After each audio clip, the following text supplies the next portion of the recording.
오늘 우리에게 주신 하나님 말씀은 누가복음 9장 51절입니다.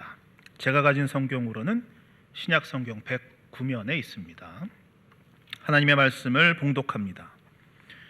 예수께서 승천하실 기약이 차감해 예루살렘을 향하여 올라가기로 굳게 결심하시고. 아멘. 오늘 오부에 오신 우리 성도님들을 축복합니다. 하나님께서 오늘 귀한 말씀을 통해 우리에게도 새로운 의미와 또 새로운 영적인 도전을 주시기를 기대해 봅니다. 우리가 어떤 것을 결심한다라고 했을 때 이 결심이라는 단어를 생각하면 먼저 우리가 떠오르는 것은 부정적인 그런 내용들보다는 뭔가 긍정적인 내용들을 떠올리게 됩니다. 이 결심하다라는 것은 무언가를 하거나 성취하기로 마음을 굳게 먹는 것을 의미하는 거죠. 그래서 우리가 결심을 하게 되면 우리의 어떤 느슨하고 무뎌진 마음에 생기가 돋게 됩니다. 뭔가 모르게 우리의 삶에 활력이 일어나는 것이 바로 이 결심이다라고 하는 거죠. 그래서 우리의 지치고 힘든 마음에 새로운 에너지를 솟게 하는 것이 어떻게 보면 이 결심이라는 그런 단어가 가지는 힘입니다. 또한 이런 결심은 부정적인 그런 에너지와 부정적인 생각으로 가득 찬 우리의 마음과 우리의 삶을 긍정적인 에너지로 바꿔주는 그런 역할들을 합니다. 우리가 살아가다 보면 괜히 삐뚤어지고 싶을 때가 있죠. 또 잘못된 길을 가고자 하는 그런 마음이 우리 안에 들 때가 참 많이 있습니다. 이럴 때 나의 마음을 붙들어주고 새로운 목표를 향해 나아갈 수 있도록 도와주는 것이 바로 이 결심이다라고 하는 것이죠. 오늘 본문에서 우리 주님은 예루살렘을 향하여 가기로 결심하셨다라고 했습니다. 그런데 오늘 본문에서 우리 주님이 하셨던 이 결심은 방금 말씀드렸던 것처럼 우리의 삶에 활력을 주고 생기를 주고 뭔가 새로운 도전을 주는, 부정적인 에너지를 긍정적인 에너지로 바꿔주는 그러한 결심의 내용은 아니었다라고 하는 것입니다.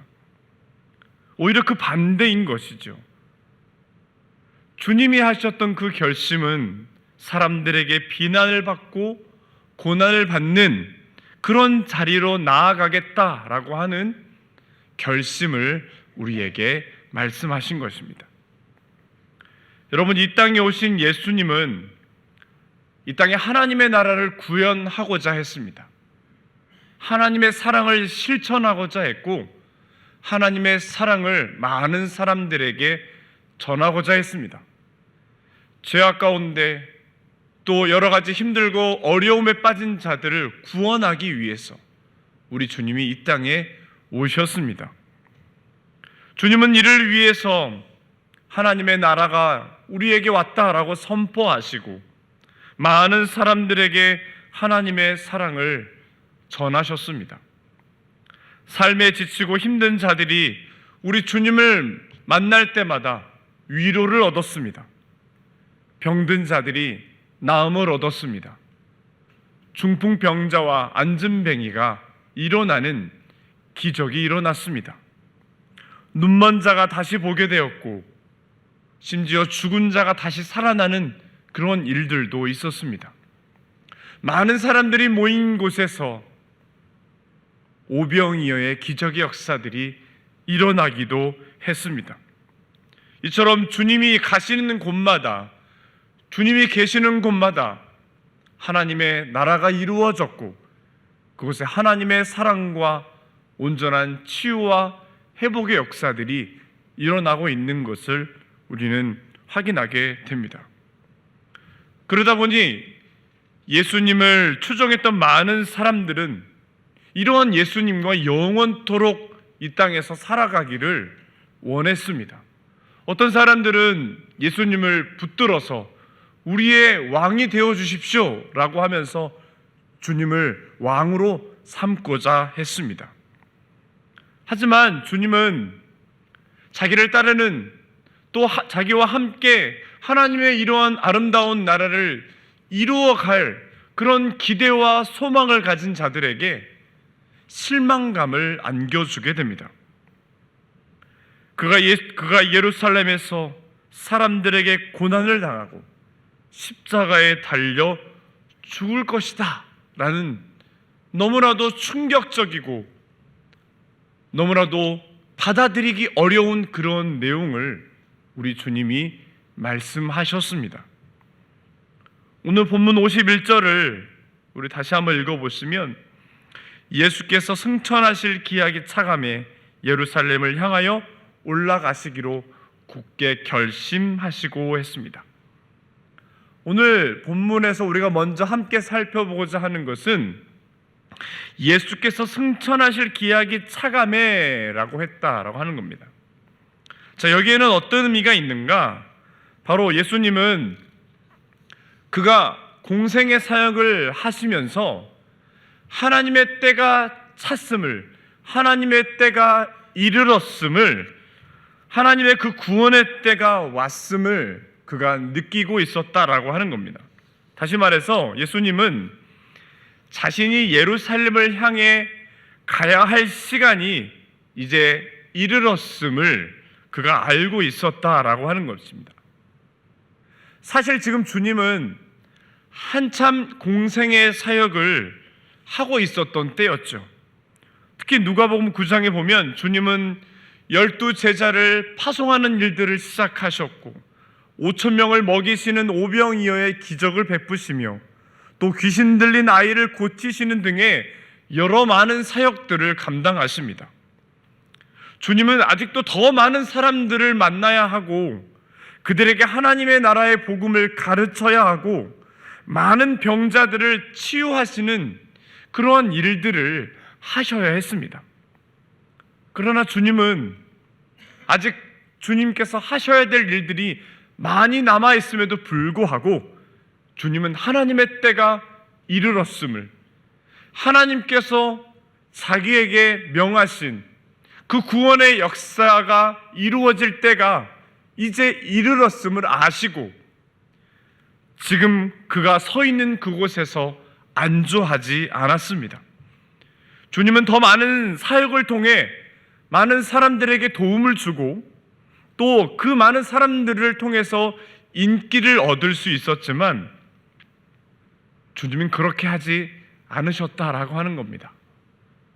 하나님의 때가 이르렀음을 그는 인지하셨기 때문이죠.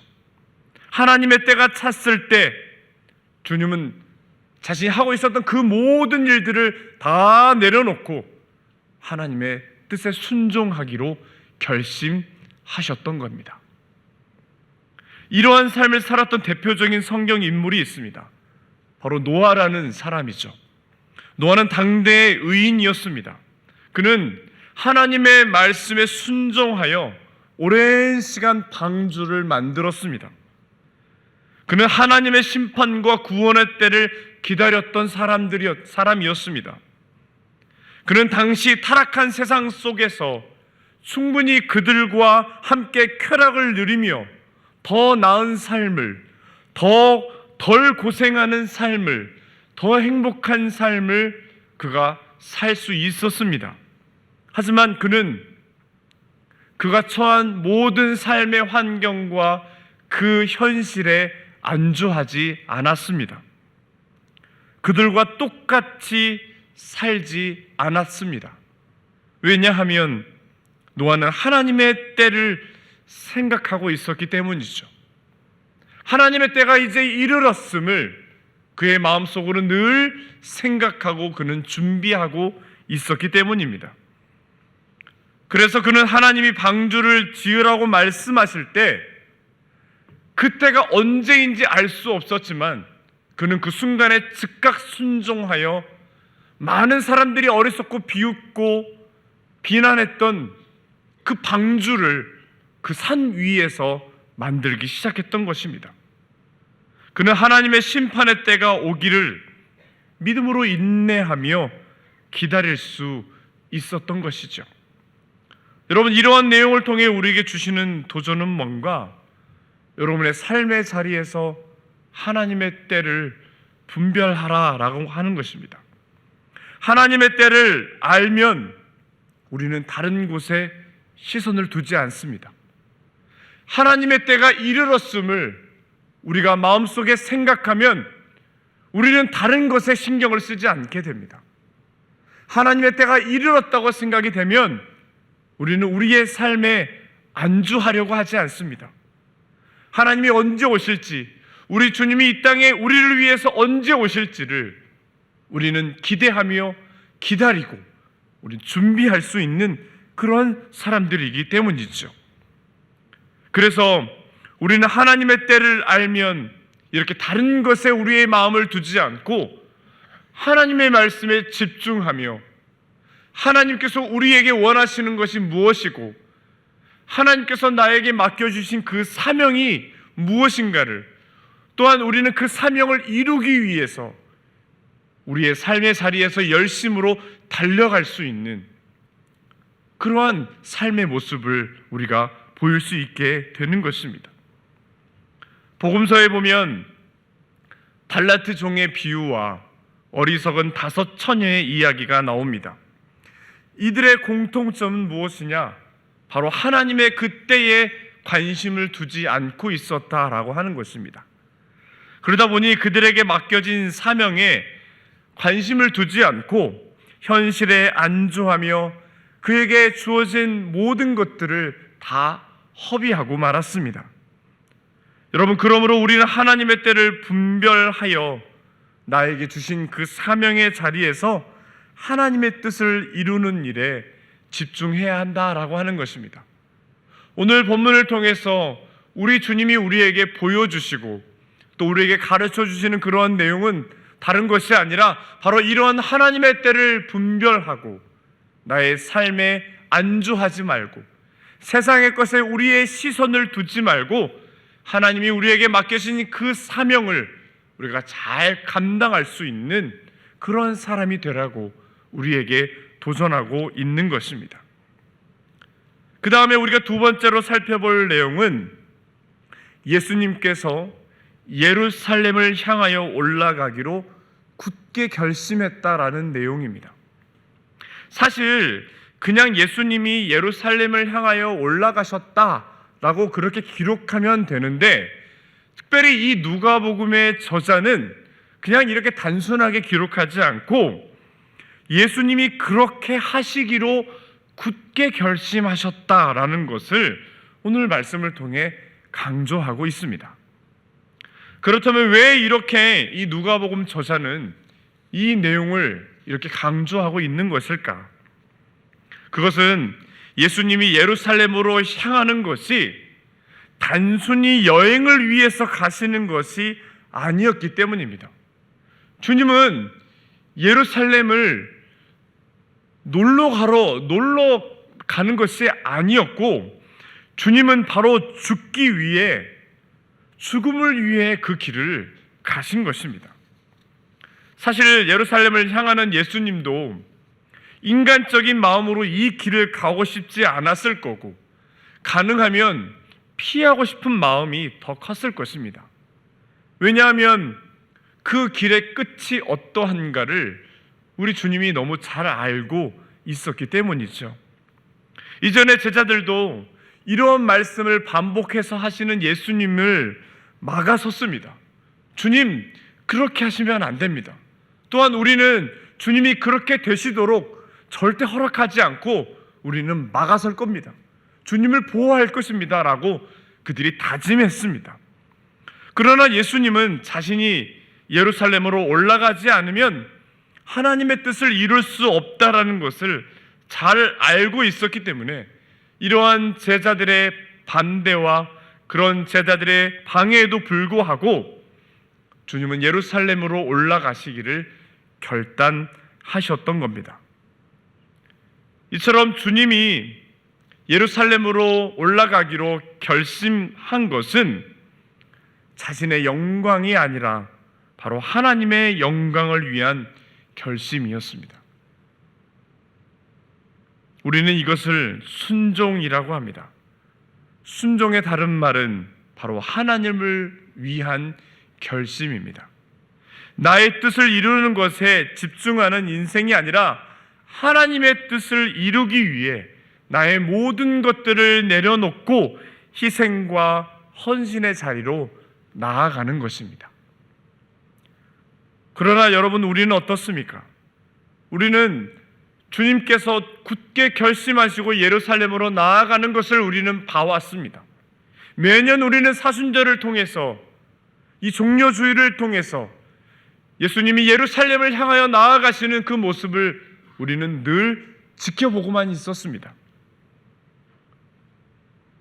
우리도 주님처럼 그런 믿음의 결단의 자리에 서는 것을 우리는 어려워하고 두려워합니다.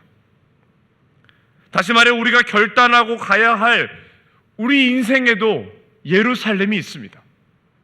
우리가 가야 할, 하나님이 우리를 통해서 이루시고자 하는 우리가 올라가야 할 예루살렘이 우리 모두에게 있지만 우리는 그 예루살렘을 올라가기로 쉽게 결심하지 못한다라고 하는 것이죠. 왜 그렇습니까?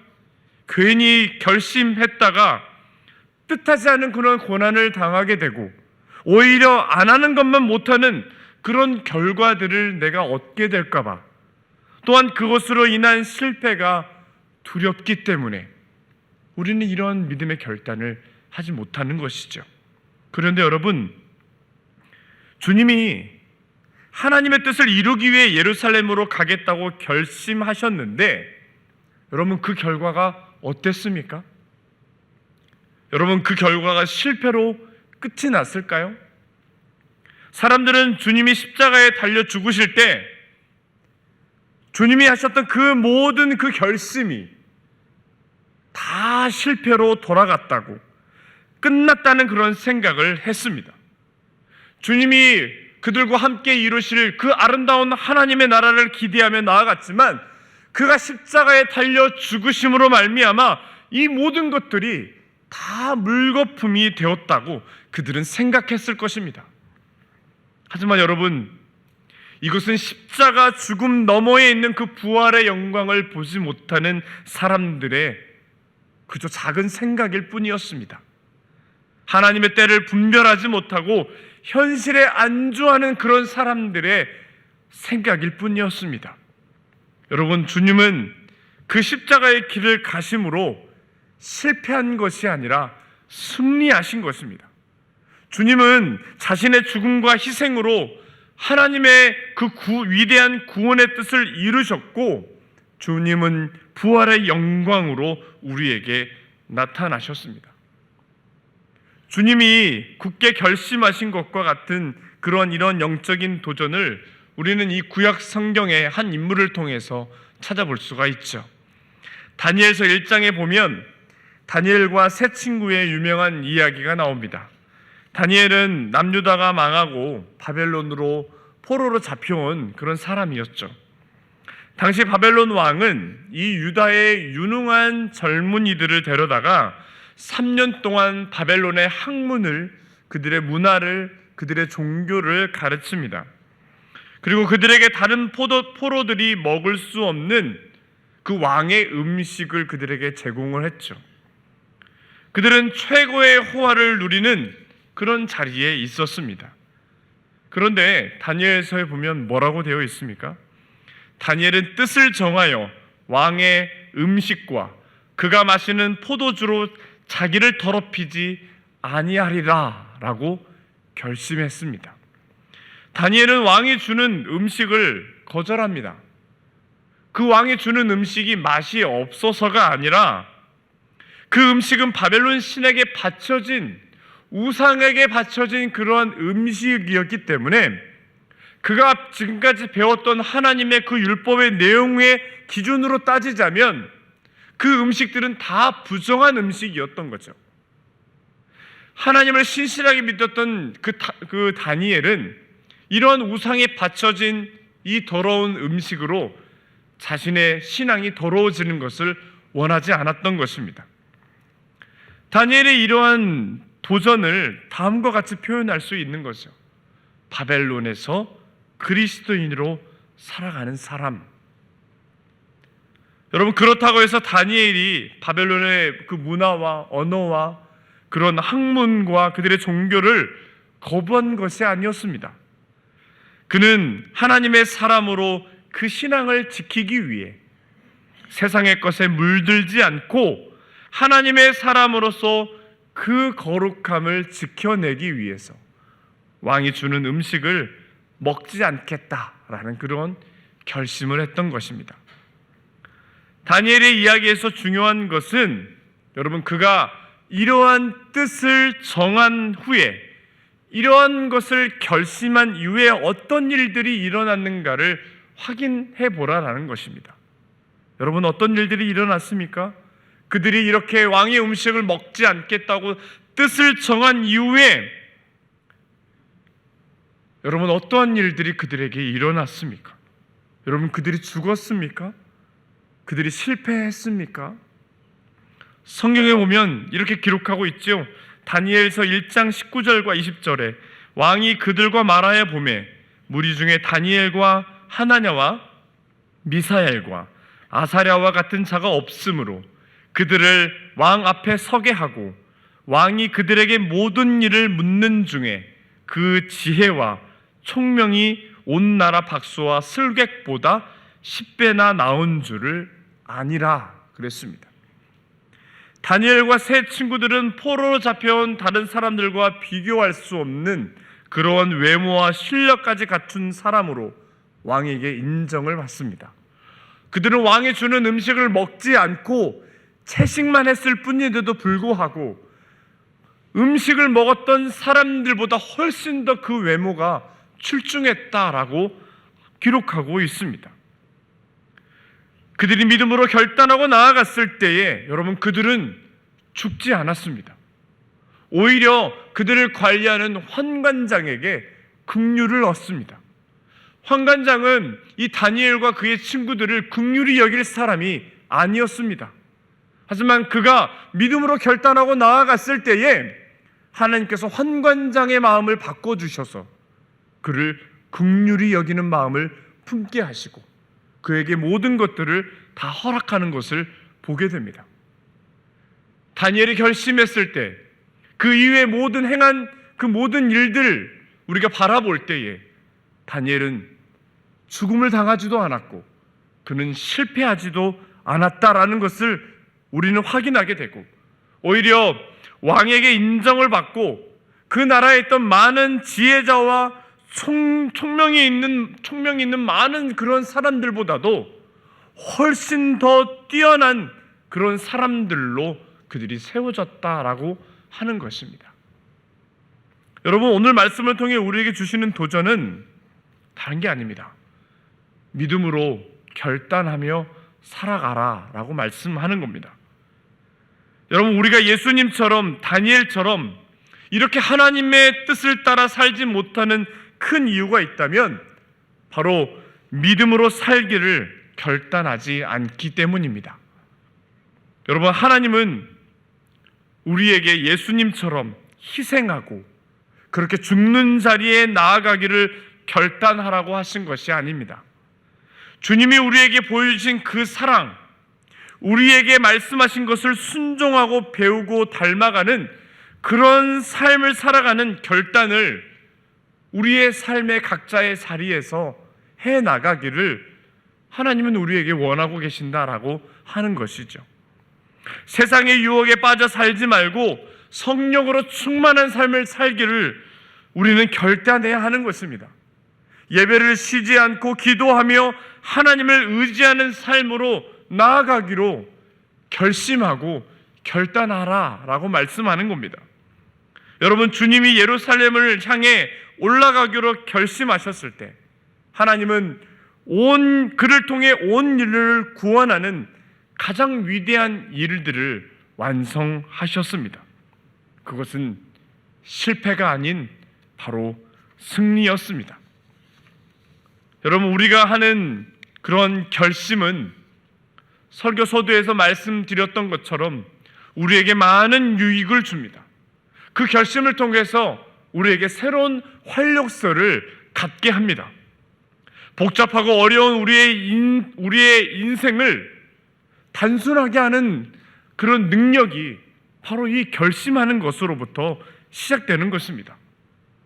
여러분, 여전히 힘들고 어려운 우리의 인생을 해결할 수 있는 방법은 다른 데 있지 않습니다.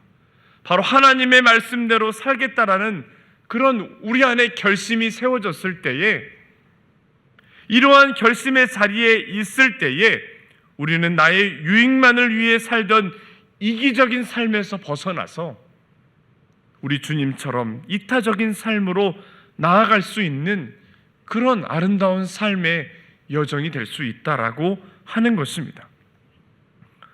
여러분, 우주선이 하늘로 날아오르는 그런 장면들을 아마 자주 보셨을 것입니다.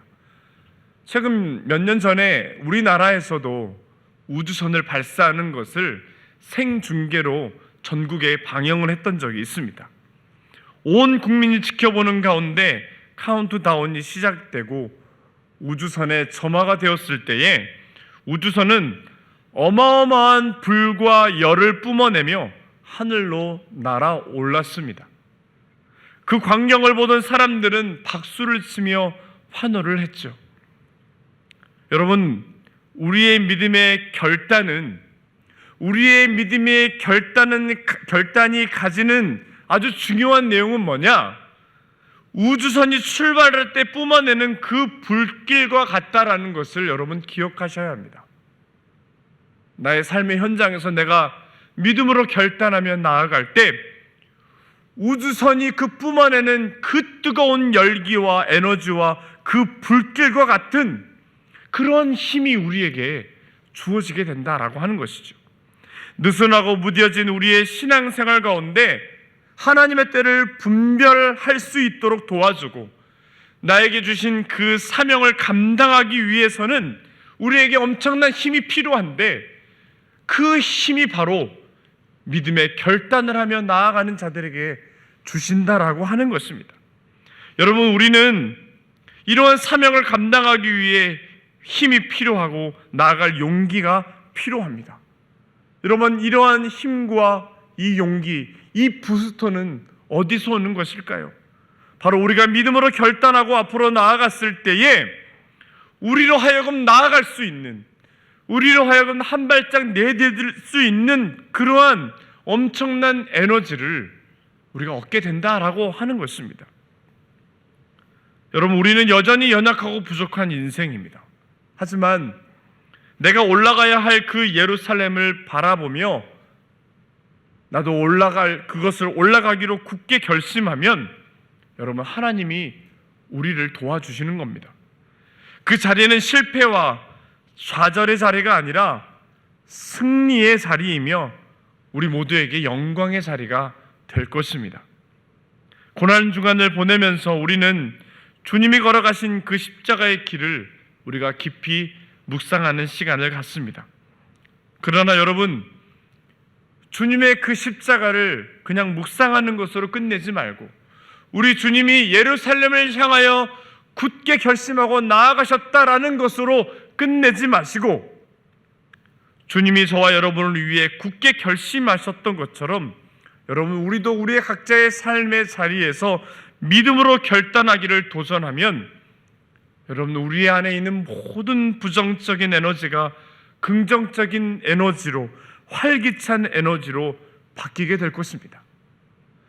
하나님을 향한 그러한 결심은, 하나님을 향한 그러한 우리의 순종의 결심은 우리의 삶을 새롭게 하고 우리에게 내 안에 없는 그러한 힘을 주셔서 우리의 삶을 나아가게 하고 우리의 삶을 다시 일어날 수 있는 그런 힘을 우리에게 제공해 주신다라는 것을 우리는 다시 한번 확인하게 됩니다.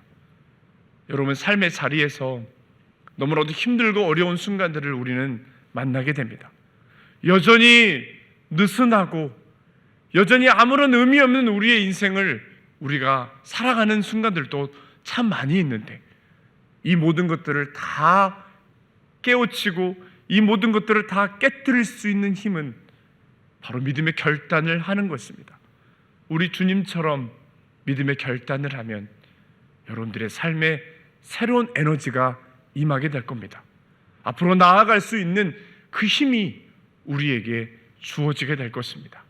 여러분, 이번 한 주 주님의 그 고난을 우리가 깊이 묵상하면서 그 십자가의 능력이 나에게도 임하게 됨을, 그 십자가의 능력이 나에게도 임할 수 있음을 여러분 굳게 믿으시고 우리 주님처럼 그 믿음의 결단으로 나아가시는 저와 여러분들의 삶이 되기를 축복합니다.